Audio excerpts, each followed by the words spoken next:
delikado din yung ganito trabaho mga tropa. Dahil nga yung mga itsis na bakal neto na pinakagong ay nagtatalsikan. Kaya kailangan may protection ka rin na suot sa mata. Dahil matalim nga yung mga tumatalsik na bakal. Maaari ka masugatan.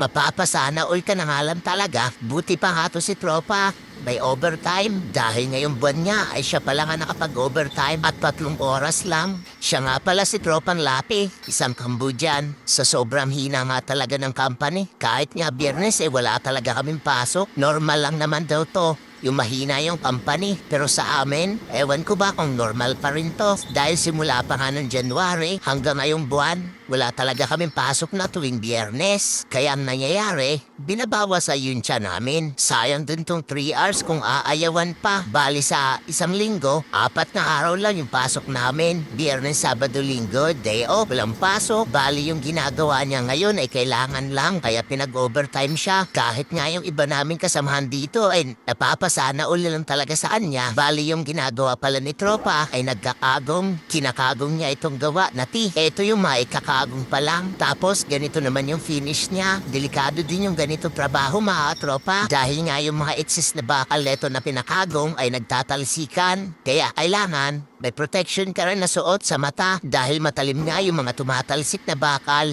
Maaari ka masugatan. At ito yung mga kinakagong mga katropa. Yung mga natatanggal. Kung hindi nga lang talaga bawal mag-part-time, may baka na duwa na namin. Dahil sa sobrang hina ng company. Pero kahit ganun pa man, papasalamat pa rin kami. Dahil kahit ganitong kahina yung company ay hindi nagtatanggal si amo ng mga nagtatrabaho. Kaya nagpapasalamat pa rin kami kahit ganito na yung nangyayari. Tuloy-tuloy pa rin yung trabaho.